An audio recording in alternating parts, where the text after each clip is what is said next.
Un garçon de ma nouvelle classe vient me voir. J'ai d'abord pensé que c'était pour que l'on fasse connaissance, mais non. Il m'a appelé nez de cochon. Ça restait en permanence dans ma tête, jusqu'à hanter mon propre reflet. Une élève du lycée Jean Lurçat de Bruyères a prêté sa voix pour ce témoignage écrit d'une lycéenne harcelée dans son enfance. L'établissement s'était mobilisé ce jeudi 9 novembre pour cette journée nationale de sensibilisation. Dans les écoles, collèges et lycées partout en France, des questionnaires ont été remis aux élèves pour libérer la parole. Faire en sorte que les élèves puissent dire de façon totalement anonyme où ils en sont par rapport à ces questions de harcèlement, de moquerie, etc.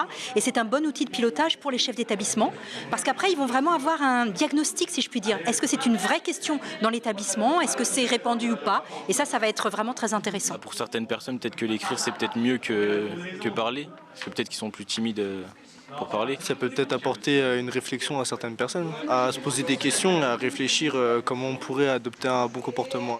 Exposition, ateliers, jeux de rôle dans ce lycée vosgien, on multiplie les actions de prévention et selon la conseillère principale d'éducation, les cas de harcèlement sont plutôt rares.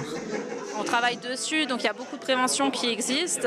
Après, c'est vrai que parfois, des fois, les élèves ont tendance, ou même les parents ont tendance à vite se dire c'est une situation d'harcèlement.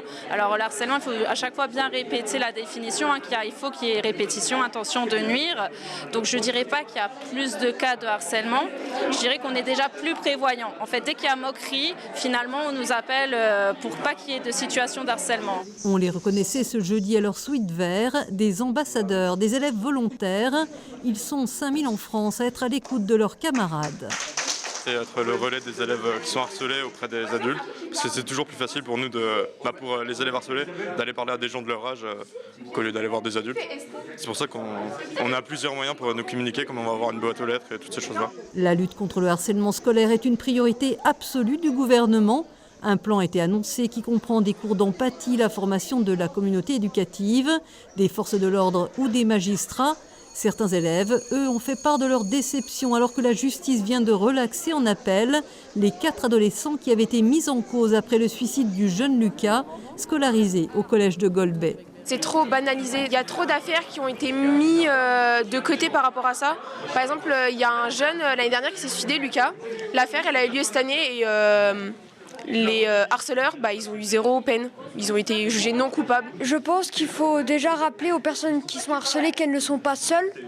Et surtout, il faut que derrière, quand le harcèlement prend des proportions plus grandes, il faut que la justice suive. Parce que quand on voit qu'on dit que c'est bien qu'on dégage les harceleurs d'un établissement quand ils sont harcelés, non, on ne fait que déplacer le problème. Sur des faits avérés, la préfète a rappelé le protocole. Le ministre a été extrêmement clair là-dessus. S'il y a quelqu'un qui ne doit plus rester dans l'établissement, ce sont bien le ou les harceleurs.